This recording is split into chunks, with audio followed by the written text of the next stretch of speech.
I want to thank everybody for coming out. This is year number 10. Other than family that's here, I would like to give just a public special shout out to Commissioner Burrell of Cobb County and Georgia State Representative Abel Mabel Thomas, not just for their contributions as it relates to the proclamation, as it relates to the lighting, as it relates to CJ's Law, but for coming out here very early in the morning and considering there's no press. We hear a lot of times that certain elected officials only come for the limelight and the fame, but this morning and other events have proven that to be counter as it relates to these elected officials. So I know that really means a lot to my family, to CJ's mother. It means a lot to me as well. 10 years ago today, it's still a mystery as to why my little cousin was even walking down this street. It's still a mystery as to why his vehicle was 20 miles away. It's still a mystery as to why he left a certain establishment with a group of individuals and again was walking towards his vehicle, which was 20 miles away. It's still a mystery. I would say now that we've had apologies from the Cobb Medical Examiner's Office. We had apologies from the Cobb Police Department as to the mislabeling of his body.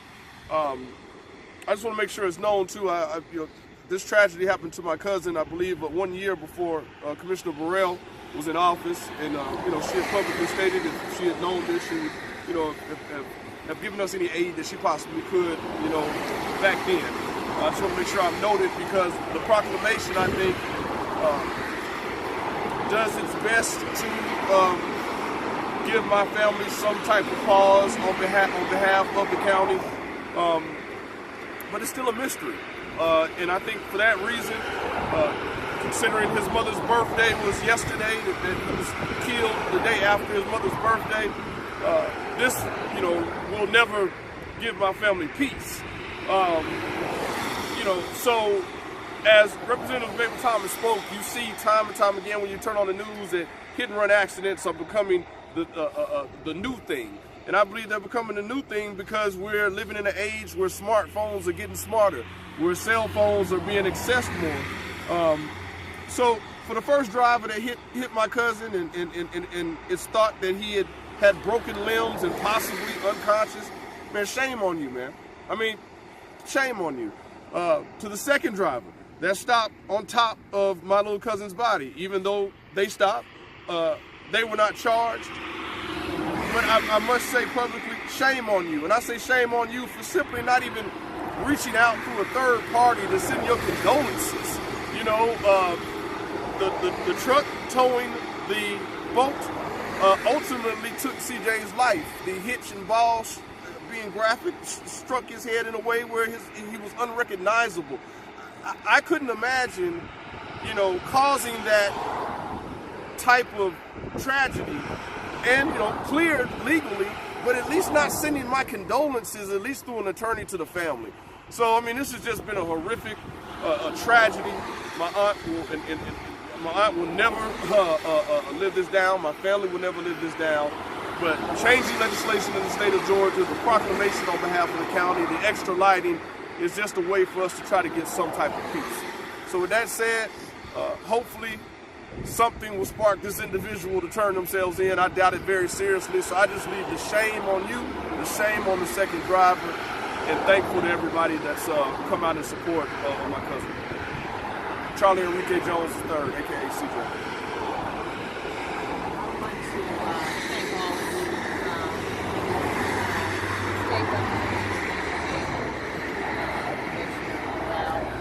I want to thank you all, family, for coming out with me every year to do this.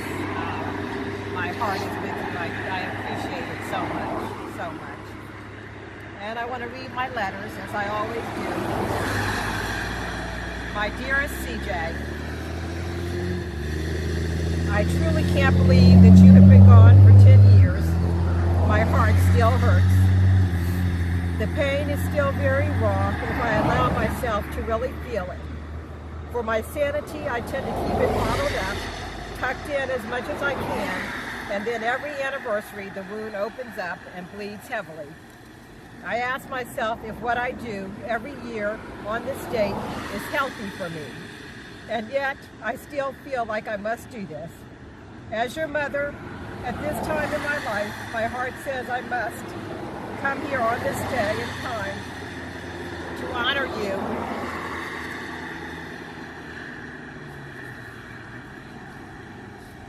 My mind tells me that I must do this so that maybe the person who hit you and left you in the road is also remembering this day and will come forward.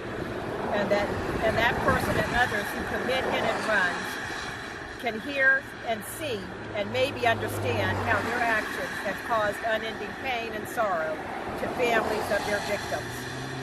CJ, I am writing this letter on January 23rd, the day before your death, on my birthday. I am always so thankful that your last words to me were "Happy birthday, Mom," and we both said to each other, "I love you. I will love you always. Rest in peace, my dear, precious son." To the person who hit my son and left him in the road, to be hit again by a truck pulling a boat.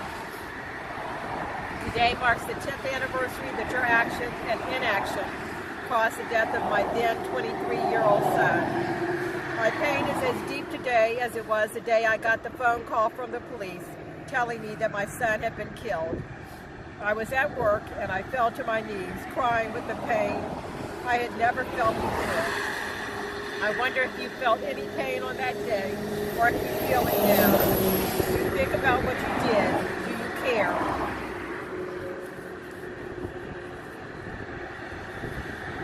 I truly don't know how you can live with yourself. My hope and my prayer is that you will come forward. Take responsibility for what you have done. It is the right thing to do.